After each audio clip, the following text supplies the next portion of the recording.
বেগম খালেদা জিয়ার সুস্থতা কামনায় বাগেরহাটে দোয়া মোনাজাত অনুষ্ঠিত হয়েছে।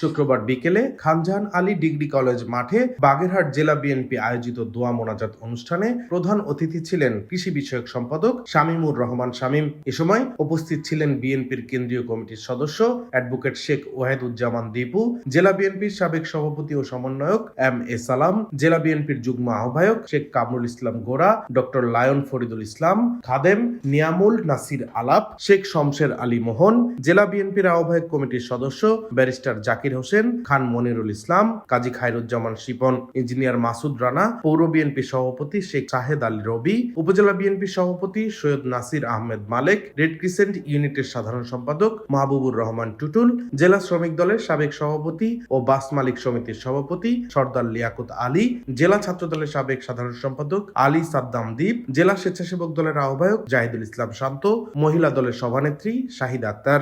দেশের নেতৃত্ব দেবেন, সেই সাথে আমাদের ভারপ্রাপ্ত চেয়ারম্যান জনাব তারেক রহমান সাহেবের জন্য দোয়া করছি, যিনি খুব তাড়াতাড়ি সুস্থ হয়ে আমাদের মাঝে ফিরে এসে দেশের নেতৃত্ব নিতে পারেন।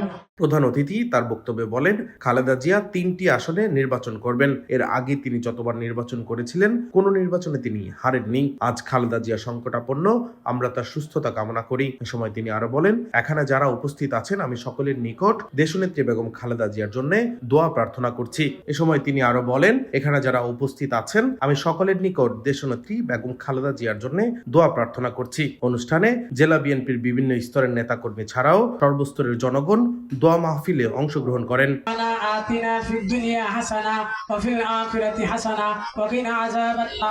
ডেস্ক রিপোর্ট, দৈনিক ডেস্টিনি।